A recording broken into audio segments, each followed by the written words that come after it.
Pahalagahan mo ang mga taong nasa paligid mo dahil hindi mo malalaman kung hanggang kailan lang sila manatili sa tabi mo. Isang mapagpala at magandang araw sa inyong lahat. Ako nga pala si Binibining Dashley Puyawan. At ako naman si Ginoong Chrysler Begrado. Ako naman si Binibining Shirley Pukis. Ako, si Ginoong Leonard Manao. At ako naman si Binibining Angel Caranto. At kami ang inyong magiging kaibigang guro sa Asignaturang Filipino. At ito ang aming pakitang turo.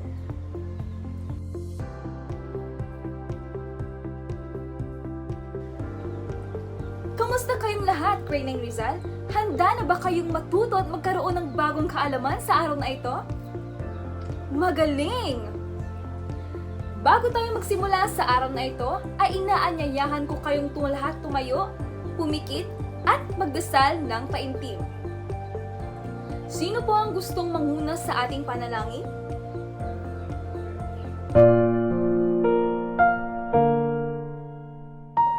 Panginoon, salamat po sa panibagong araw na ito upang kami ay matuto. Buksan niyo po ang aming isipan upang lubos na maintindihan ang aming mga aralin. Bigyan niyo din po ang aming mga guro, mga magulang, at mga kamag-aral ng lakas ng katawan at isipan na mas higit naming kailangan sa araw-araw sa panahong ito. Ang lahat po ng ito ay aming dinadalangin sa iyo, aming Diyos Ama. Amen. Ayan. Bago kayo umupo, maaari bang pakipulot muna ang mga basura sa ilalim ng inyong mga upuan? At pagkatapos, ay pakiayos naman ang inyong mga upuan. Ayan. Maaari na kayong umupo, Nine Rizal. Ngayon naman, maaari ko bang malaman kung sino ang kalihim ng Nine Rizal? Meron bang lumiban? Mabuti naman kung gayon. Ako ay lubos na nagagalak dahil walang lumiban sa inyo, mga bata. Naway pagpatuloy niyo pa ito. Maraming salamat, kalihim. Bago tayo magsimula sa ating bagong aralin sa araw na ito, ay balikan muna natin ang kwentong ating tinalakay kahapon. Sige nga, kung naalala niyo pa, anong pamagat ng kwentong ating tinalakay? Magaling! Sino naman ang may akda ng kwentong ito? Tama! Anong katangian naman ng isang ama makita natin mula sa kwentong natalakay? Siyang tunay, magaling! Ang ama sa kwentong natalakay natin noong nakaraan ay larawan lamang ng maraming klase ng haligi ng tahanan.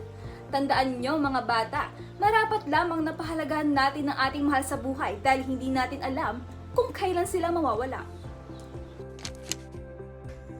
Bago tayo tuloy magtungo sa ating bagong aralin, magkakaroon muna tayo ng isang maikling gawain na tiyak akong gigising sa inyong diwa at imahinasyon. Ang gawain ito ay pinamagatang ang misteryosong kahon. Magbibigay ako ng kahon na naglalaman ng pahayag na kung saan bubunot ang mga mag-aaral at sasagutin ito base sa inyong kaalaman. Malinaw? Handa na ba kayo, Nine Rizal? Ngayon, sino ang gustong bumunot?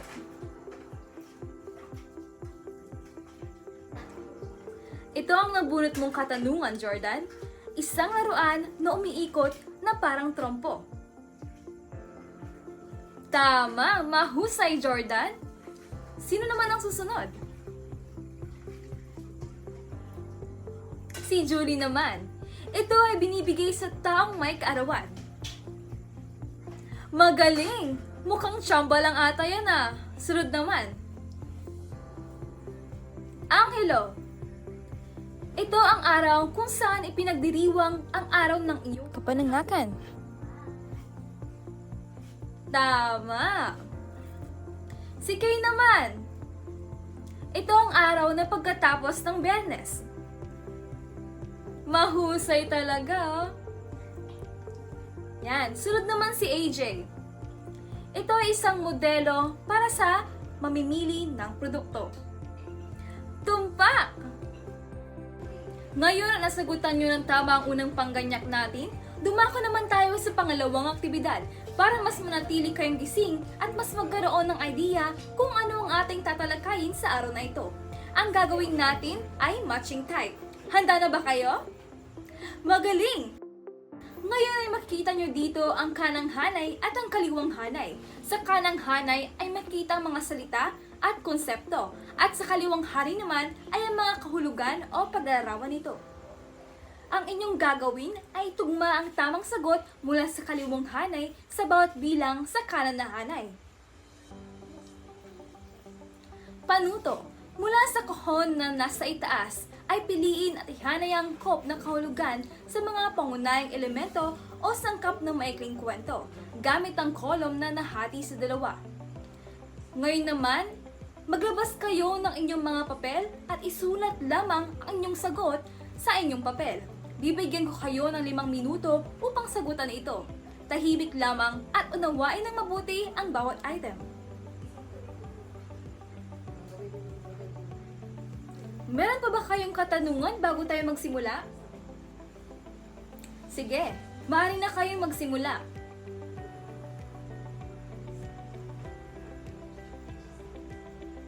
Five minutes later. Tapos na ba ang lahat? Ngayon naman ay sabay-sabay nating i-check ang inyong mga sagot.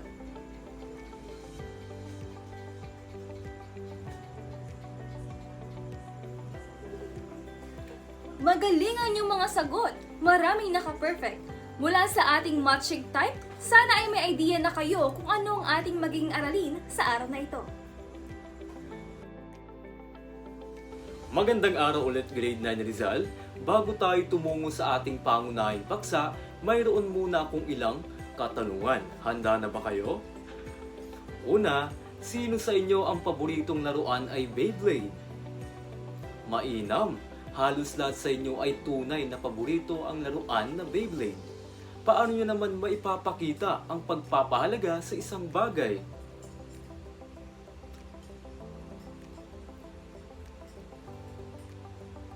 Tama, kaya kinakailangan na kung ano ang mayroon tayo ay bigyan natin ng pagpapahalaga dahil isa na iyong malaking biyaya na mayroon tayo sa buhay.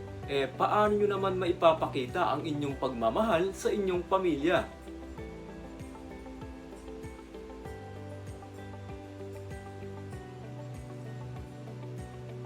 Magaling! Kinakailangan na respetuhin natin sila at igalang. At syempre, kinakailangan na ibigay natin ang ating buong pagmamahal sa pamamagitan ng pagpapasaya sa kanila, paggalang at higit sa lahat sulitin natin ang pagkakataon na sila ay ating nakakasama. Sino sa inyo ang pamilyar sa bansang Singapore? Mahusay kung gayon.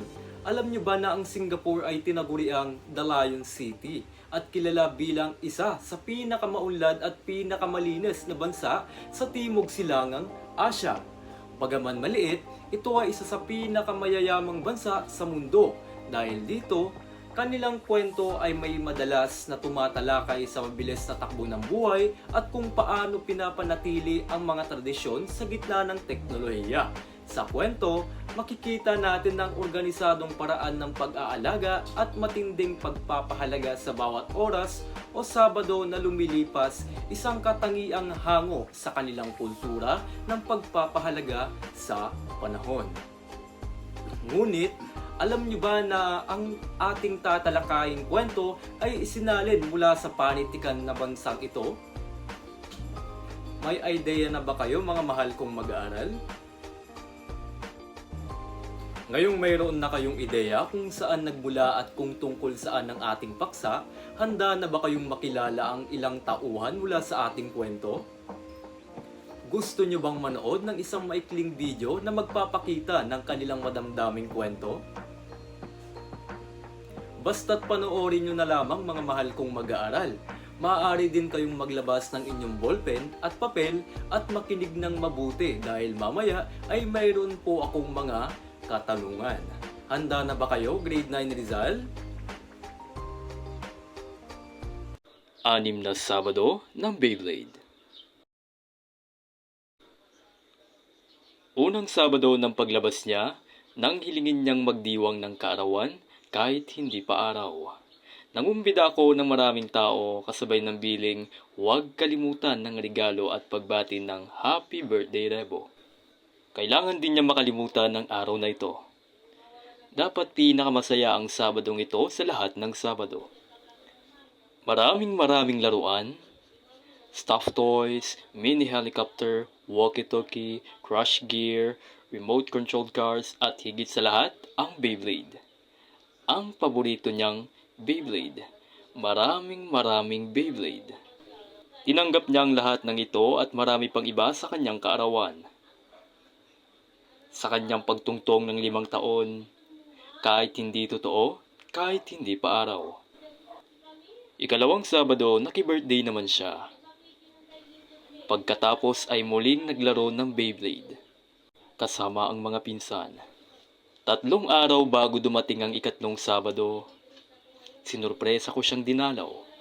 Unti-unti na siyang nangihina. Bihira na siyang umiti. Hindi na niyang makuwang laruin ng Beyblade, bagamat ayaw niya itong bitawan sa loob ng kanyang kamay o di kaya'y bulsa. Ang nakapagngangalit, unti-unti na namang naglalagas ang kanyang buhok. Subalit pinilit pa rin niyang maging malakas. Bagamat talagang hindi nakaya ng kanyang paang tumayo, kahit ilang sandali man lang. Nakadudukot na rin siya ng matitigas na butil ng dugo sa loob ng kanyang gilagid. Ano kaya ang sakit ni Rebo? Sa labas ng bahay ng aming tinitirahan, lubos kong ikinagulat nang tanungin niya ko ng, "Tay, may peya ah?" Dali-dali kong hinugot at binuksan ang aking pitaka at ipinakitang mayroon itong laman. Agad akong nagtanong kung anong nais niya. Naagarang nagturo sa aking isang kalapit na tindahan kung mabilis man akong nakabili ng mga kending ipinabili, mas mabilis siyang umalis agad ng tindahan at nakangiting bumalik sa aming kinauupuan. Nalambing ang aking anak. Nang kami pumasok sa loob ng bahay, naiwang nilalanggam na ang nakabukas. Ngunit di nagalaw ang mga candy sa aming kinauupuan. Tuluyan na siyang nakalbo. Pagkasapit ng ikatlong Sabado, subalit di nakusang naglagas ang mga buhok. Sa kanyang muling pagkairita, sinabunutan niya ang kanyang sarili upang tuluyang matanggal ang mga buhok. Nang araw na yon, inimbita ng isa kong kasama sa trabaho ang isang mascot upang bigyan ng pribadong pagtatanghal si Rebo nang walang bayad. Matapos ang pagtatanghal, bagamat di man lang siya nakangiti at nakatawa, kitang-kita sa kanyang mga mata ang kasiyahan. Isang kasiyang unti-unting humina na wala. Di may kakaila ang mabilis na pagpawi ng lakas ng aking anak. Pagsapit ng ika-4 na Sabado, di na niya makuha pang ipasok ang pisin ng Beyblade upang maikot ito. Damang pagod at hingal sa kanyang pagsasalita. Kaya kahit nang dalin ko siya sa isang karnabal, isa lamang ang ninanais niyang sakyan. Ang mga maliit na helicopter na tumataas at bumababa. Ang octopus na galamay ay bakal. At sa tuwing tataas, hahanapin ko ang tingin ng baba at malungkot nang ngingitian. Pagkababa, mabilis na siyang nagyayayang umuwi. At pagka-uwi, huminga ng huminga. At paulit-ulit na tumitingin sa kawalan. Huling Sabado ng Pebrero ang ika-5 Sabado. Eksaktong katapusan, kasabay ng pagtatapos ng Pebrero. Pumanaw ang aking anak. Ilang sandali matapos ang sabay na paglaglag ng luha sa kanyang mga mata. Pagtirik ng mata, ibinugahan niya ang kanyang huling hininga. Patay siya habang tangan ko sa aking bisig. Hinintay lamang niya ang aking pagdating. Di na kami nakapag-usap pa. Dahil pagpasok ko pa lamang ng pinto ay pinakawalan na niya ang inod-sunod na palahaw ng matinding sakit na di may isdan ng kahit sino. Sige na po, salamat sa 4 na taon. Mahal ka namin. Paalam. Ika-6 na Sabado ng paglabas ni Rebo sa ospital. Huling Sabado na masisilayan siya ng mga nagmamahal. Wala na ang Beyblade at ang may-ari nito. Payapa na silang nakahimlay sa loob ng kabaong magkasamang tutungo sa lugar. Walang sakit, walang gutom, walang hirap, payapang magpapaikot-ikot at ikot. Maglalaro ng maglalaro, habang kaming mga naiwan ay paglalabanan at pag-aaralang tanggapin ang kirot at pagkalungkot. Ngayon na tapos na ang video, nakinig ba ang lahat? Sige nga, upang makasiguro ako na nakinig talaga kayo tungkol saan ang maikling kwento na inyong napanood. Magaling! Sino naman ang pangunahing tauhan sa maikling kwento? Siyang tunay. Ano naman ang kanyang paboritong laruan? Tama! Sa inyong napanood, bakit pinamagatang 6 na Sabado ng Beyblade ang kwento? Ano ang kahalagahan ng laruang ito kay Rebo?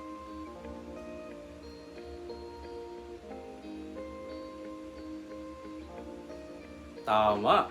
Ang Beyblade ay isang simbolo. Sa panitikan, ang pag-ikot nito ay sumisimbolo sa buhay ng tao. Hanggat umiikot ang Beyblade, may sigla at may pag-asa. Ngunit, gaya ng lahat ng laruan, darating ang oras na hihinto ito sa pag-ikot. Isang metapora para sa pagpanaw ni Rebo. Paano napatunayan sa kwento na ang pagmamahal ay hindi nasusukat sa haba ng panahon kundi sa kalidad ng oras na magkasama?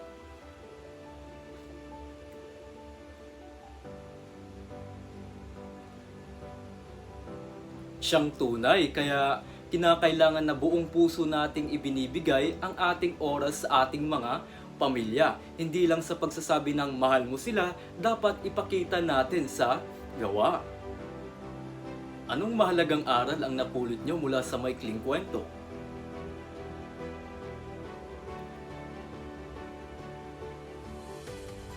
Napakagandang sagot niyan. Ang oras ay parang hanging lumilipas na hindi na maibabalik. Ano pa?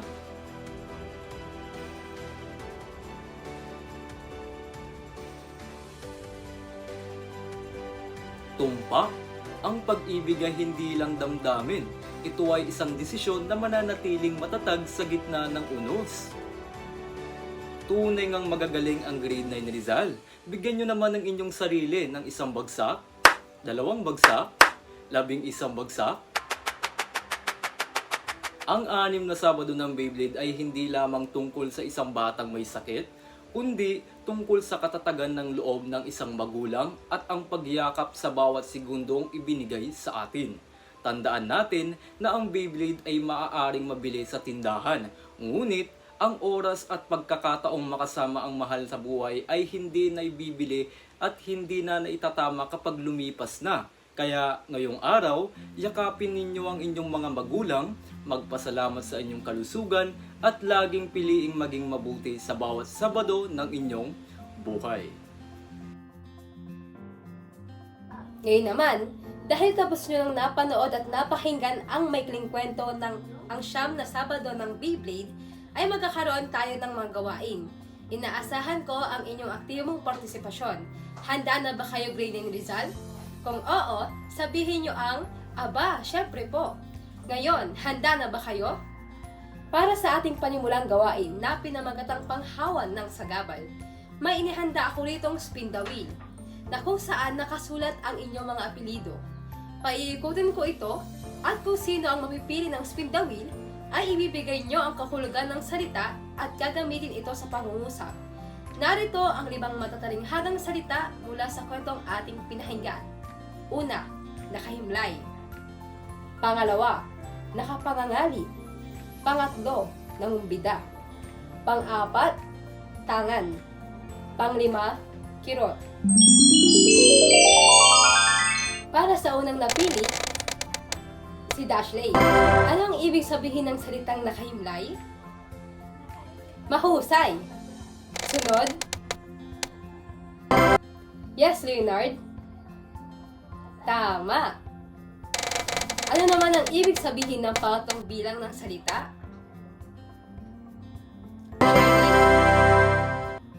Ayan, tumpak. Pang-apat. Yes, Chrysler. At panghuli, Micaela. Ayan, magagaling mga bata, nahulaan niyong kahulugan ng ating talasalitaan. Sunod naman ay pinamagatang paglinang ng kabiasaan. Mula sa inyong kinauupuan ay mayroong laruang Beyblade na iikot sa kabuuan ng inyong klase. Inyo itong pagpapasapasahan kasabay na isang tugtog na ipaparinig ng inyong kaklase na magboboluntaryo dito sa harapan. Hihinto lamang kayo sa pagpapasa nito kapag tumigil na ang kanta. At kung sino ang matapatan nito ay siyang magsasabi ng pagkasunod-sunod ng pangyayari sa kwento ayon sa timeline at sa pamamagitan ng graphic organizer. Sino ang gusto mabuluntaryo dito sa harapan? Yes, Micaela? Ayan! Tara, umpisahan na natin ang pagpapaikot sa Beyblade. Para sa unang mapalad na mag-aaral na magsasagot, pang ilang bahagi ng Sabado, ang pangyayaring naki-birthday naman si Rebo at pagkatapos ay naglaro muli ng Beyblade kasama ang kanyang mga pinsan. Surpresang dinalaw ng kanyang ama si Rebo, ngunit nahimigan niyang unti-unti itong nanghina dahil bihirang ngumiti at hindi na makuhang laruin ang laruang Beyblade. Mahusay, bigyan siya ng isang bagsak. Para sa ikalawang pahayag, kailan ulit hiniling ng ipagdiwang ang kanyang kaarawan kahit hindi pa araw?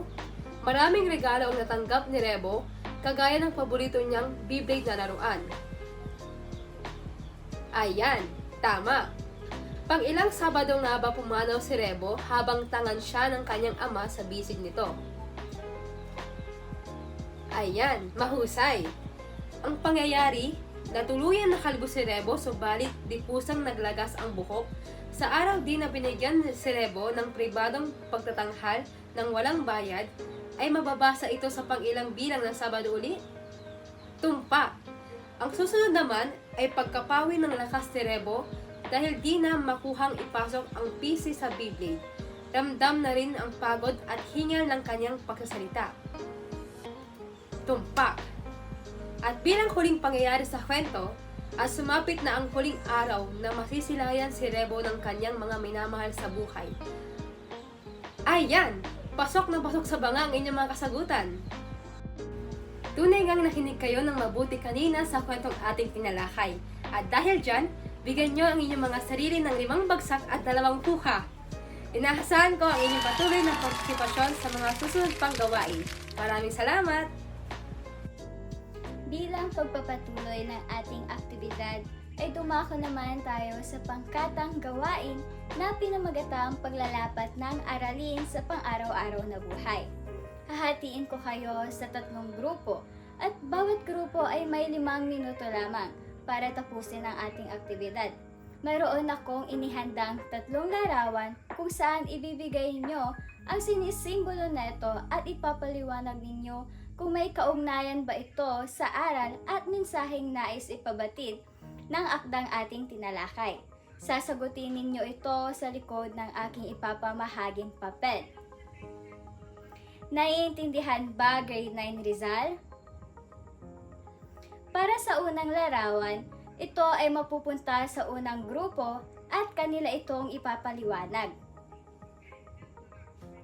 Mahusay! Bigyan natin sila ng sumaksas clap. 1, 2, 3. 1, 2, 3. Sumaksas! Ang orasan ay paalala na ang oras ay mahalaga at may hangganan. Bilang mga mag-aaral, mahalagang matutunan nating gamitin ang ating oras sa mga makabuluhang gawain tulad ng pag-aaral, pagtulong sa pamilya at pagpapabuti ng ating sarili. Sabi nga nila, time is gold.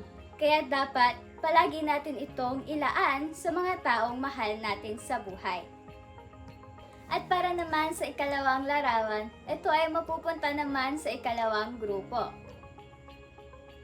Magaling! Bigyan din natin sila ng sumaksas clap.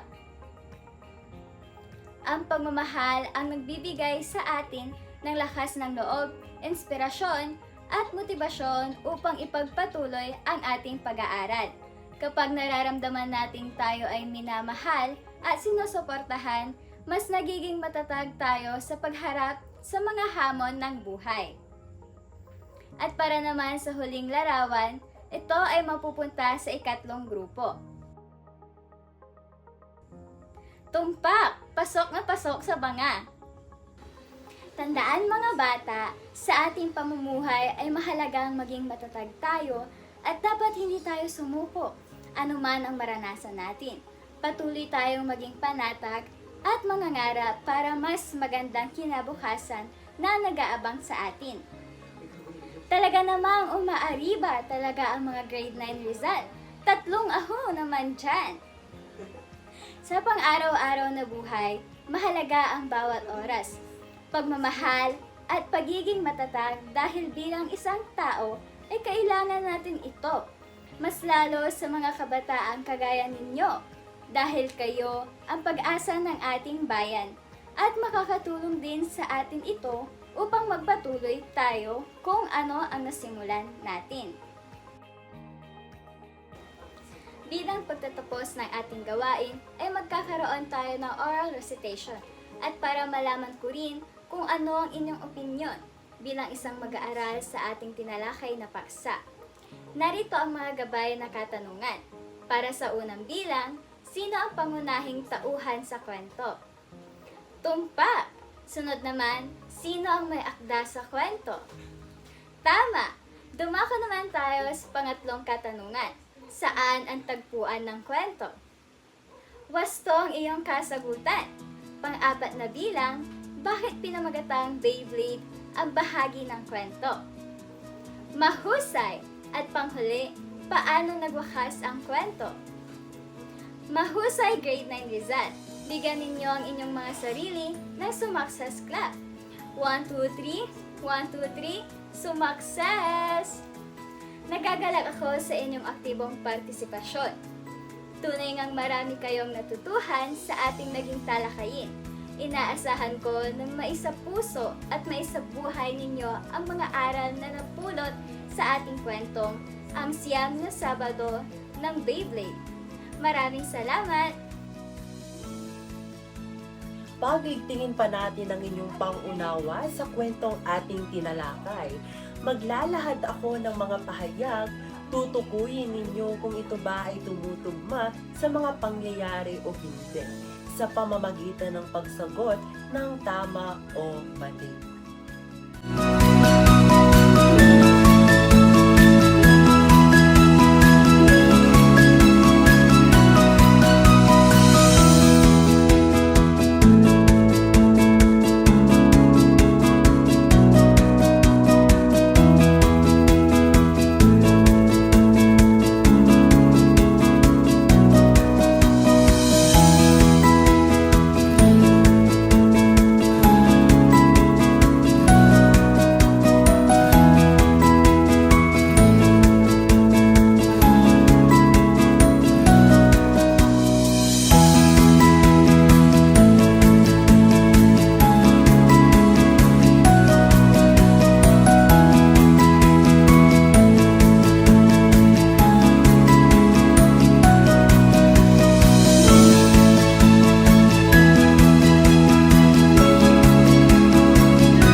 naman sa susunod na pagtataya ay piliin nyo lamang ang titik ng tamang sagot.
identifikasyon.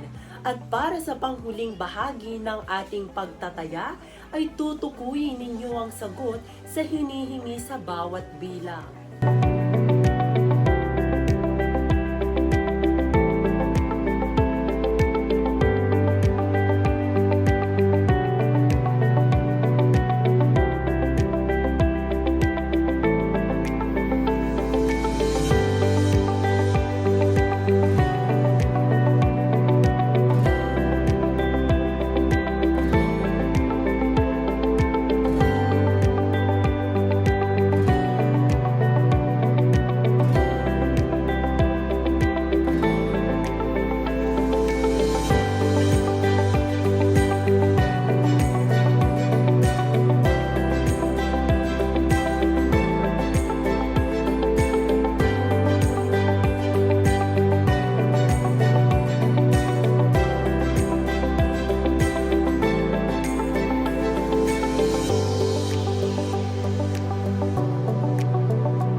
Mahusay, Grade 9 Rizal, para sa inyong takdang aralin, narito ang panuto. Ang mga mag-aaral sa Baitang 9 ay bibigyan ng isang gawain at gagawin nila ito sa isang malinis na papel. Kayo ay magbibigay ng inyong personal na natutuhan sa inyong sarili at kung paano kayo nito hinubog bilang isang maging mabuting individual. Narito ang pamantayan. Una, nilalaman, 10 puntos. Pangalawa, kaangkupan, 10 puntos. Pangatlo, kakayahan, 10 puntos. Ito ay may kabuuang 30 puntos. Malinaw ba, Grade 9 Rizal? Mahusay! Inaasahan ko na ito ay inyong ipapasa sa akin sa susunod nating pagkikita. Nagkakaintindihan ba? Kung gayon, maraming salamat, Grade 9 Rizal. Hanggang sa susunod nating pagkikita.